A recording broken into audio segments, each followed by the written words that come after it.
We moved to the Dominican Republic in 2022 from the United States, and in today's video, I'm going to teach you 5 things that we learned that I think can help you if you wanted to make this move, including the 5th one, which was a major mistake that cost us over $6,000. Just wasted cash.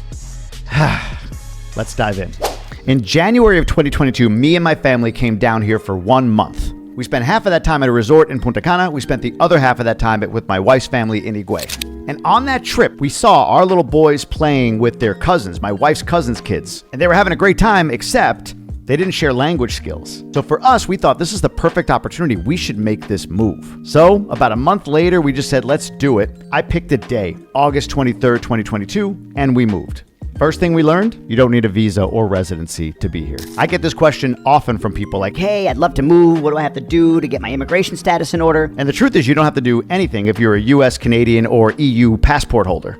Now, there are a few paths to citizenship. I'm pursuing citizenship right now. You can be married to a Dominican, be of Dominican heritage, or if you invest, it's either $200,000 or $250,000 down here. Buy a property for that much, you can get your Dominican citizenship. My wife is Dominican. All she had to do coming down here was activate her cedula card, which is like a government ID. My kids very quickly got Dominican citizenship because their mother's Dominican. And then me, the gringo, I tag on to the wife, and it makes my path to citizenship much easier. Why haven't I? I gotta go to Santo Domingo to do fingerprints, and I just haven't found the time to do it. But it's in process. But there is a cost to me for not being a resident or legal citizen, and I pay that cost when I leave the country.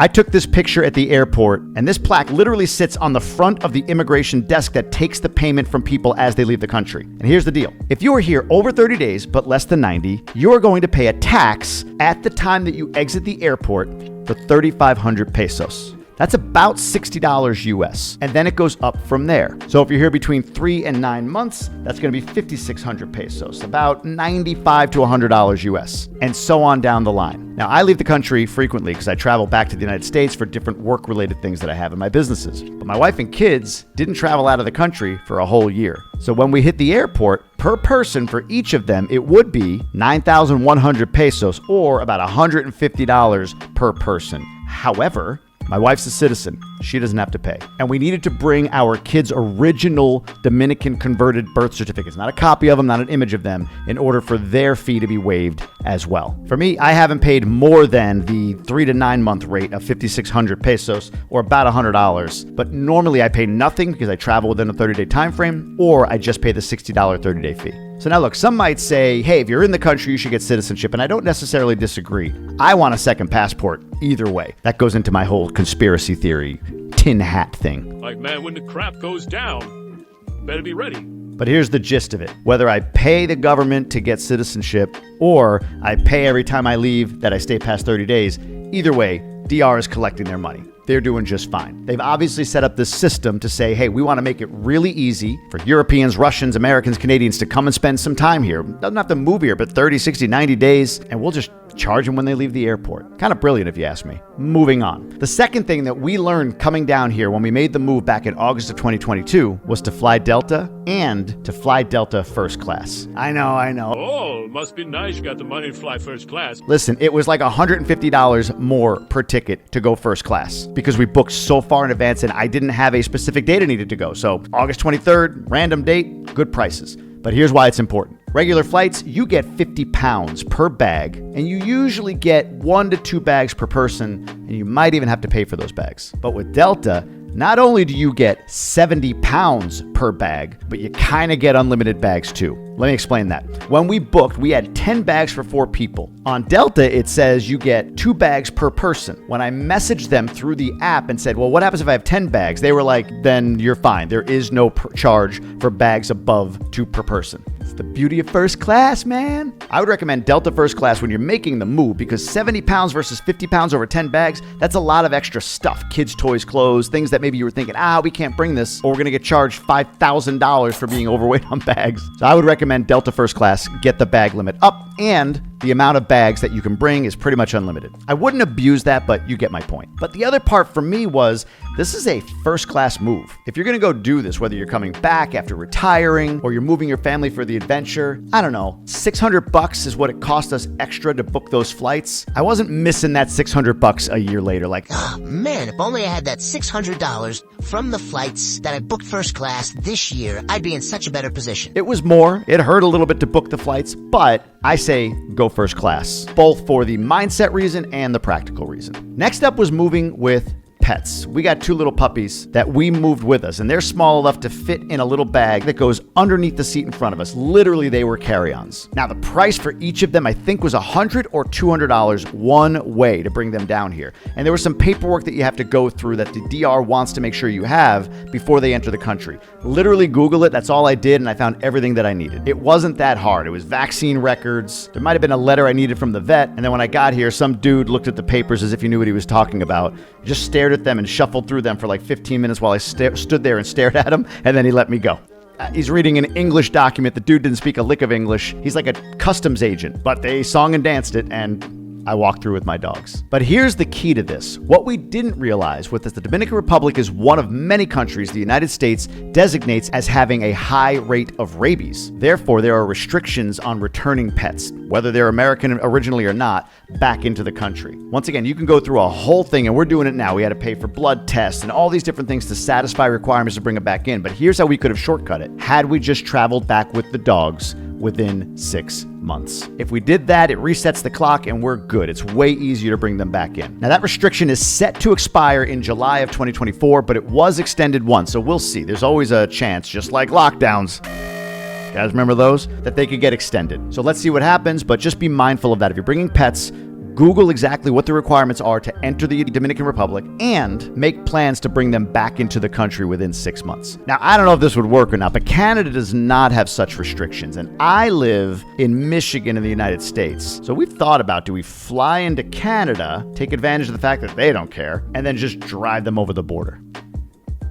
Yeah, maybe. All right, moving on. A question I get often is like, how do you find housing down there? What about a website or this, that, and the other? Here's the reality. It is way easier to find permanent housing, whether it's a rental or buying, once you're here. Brokers here don't have an MLS type of system like in the United States, where all of the different properties that are for sale are in one place, like a Zillow. I've talked to some people who are trying to develop such a technology, but who knows when that'll come to fruition and who knows how good it'll be. Literally right now, a broker could bring you to a house in a neighborhood and tell you this is the one for sale in this neighborhood. And if you hired another broker or one with another broker, they could literally walk into the house next door and neither of them know that those houses are for sale or for rent. That's maybe extreme, but it's not far off. So best to find it when you get here. So what did we do? Like I said, my wife is from here, but she hasn't lived here in a long time, and her whole life changed in that time. She was 12 when she left. She came back after college for a year and just more had fun. Now she's a mom with 2 kids, and she's been Americanized. So safety was our number one concern. When we Googled everything, Cap Cana was the safe spot, like double, triple security, all of that. And we just thought like, well, let's go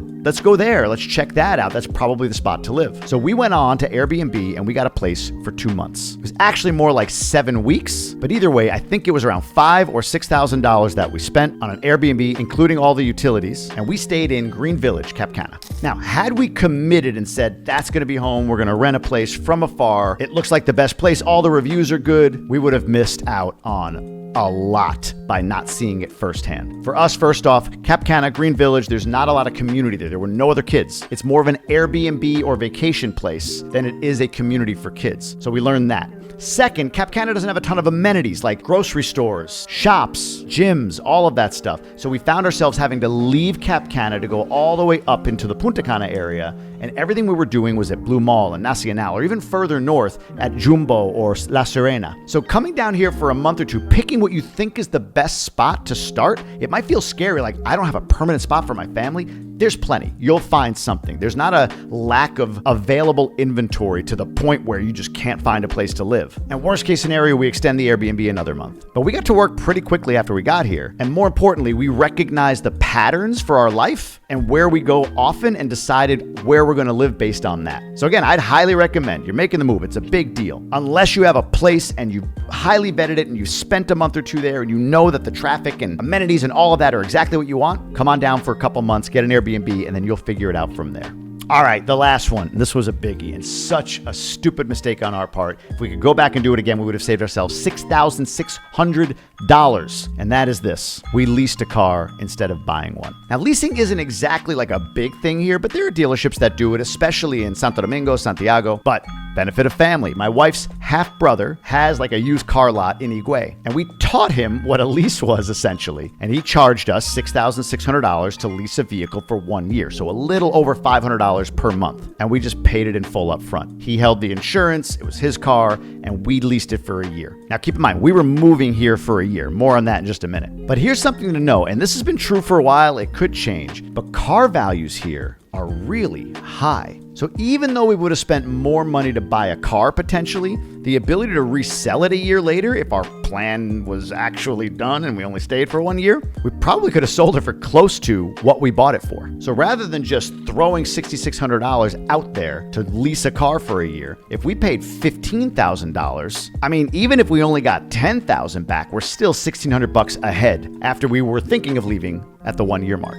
A neighbor of ours ended up moving right as we had to give our car back to my wife's brother, and we ended up buying their car, a little older, for $8,000 cash. So now I'm $14,600 into an $8,000 vehicle. And again, I could probably sell this car for $5,000 or $6,000 when we leave, if we leave, or even if we want to. So let my mistake be your guidance. One quick point on coming for 1 year. We set everything up back at home in Michigan to have our house stay exactly as is. Leave the Wi-Fi, the utilities, all of that on and in our name. And we rent our house out to people who were displaced by fire or flood, insurance companies that place people, but also we've had renters come that need a house for 3 or 4 months while their kitchen gets remodeled or their new home gets built. And we break even, make a little money when you consider everything. We pay for lawn maintenance, snow removal, again, Wi-Fi, electric, cable, heat, and of course our mortgage and taxes. Plus, our insurance premium went up significantly because our current insurance company would not allow us to Airbnb the house or rent it out midterm or short term without having another primary residence in the United States. So we found a product, we bought the policy, but it was $3,000 versus $1,000. But either way, we're doing okay on that house, and our plan was to go back in a year. So we made a commitment for 1 year, but we stayed longer. So part of me feels like, man, we should have set expectations with our kids, with everything, that we're going to go and stay indefinitely. But at the same time, saying 1 year, it actually made us act. I believe that our mindset at the time, if we said we are going to pick up and move and stay in the Dominican Republic, I don't think we actually would have done that. But 1 year was digestible. So for you, if you're thinking about, man, that's such a big move, I always say, bring it down to a shorter time frame, 6 months, a year, 3 months. Come for a month and check it out if that's going to help you make the decision. It's the same with quitting your job. I've given people this guidance. I say, hey, can you get your job back if you left? They say yes. Like, do you have 6 months worth of savings that you could burn if you needed to? They say yes. Then I tell them, well, then don't think about quitting. Think about taking a sabbatical. Now, you're going to have to go quit, but in your mind, you're going, I'm only going to do this for 6 months, and then I'm going to go back and get my old job or another job. Again, you technically would have to quit. Most employers aren't going to let you take 6 months off. But the point is, when you do it that way, you actually get to go test it. So if you're in an industry or a job where you're like, I can get this job back at another company, it might be a little uncomfortable, but not as uncomfortable as me not knowing, can I exist without my job for 6 months in this business or this real estate stuff that I've gotten myself into. It's just an easier way to quit your job, which feels so big, and give yourself a deadline. Same with the move. We're going to go for 1 year. We're going to go for 6 months is way more digestible and actionable and gets you going than if you're holding out for the big move and we're going to go and stay forever. One piece of advice, tell the kids, let's stay for 6 months and then we'll see, not let's stay for 6 months or a year and then come back. That was a little hard at the 1 year mark for us to move our kids beyond the idea of going back home. They're good now, but it took a little bit. Now, if you're looking to figure out where you should live down here in DR, I did a video over here on the best neighborhoods to consider. And I'd love to hear your thoughts. Was this helpful? Drop it in the comments and be sure to subscribe. Helps me grow the channel, helps me put out more content for you. And I'll see you on the next one.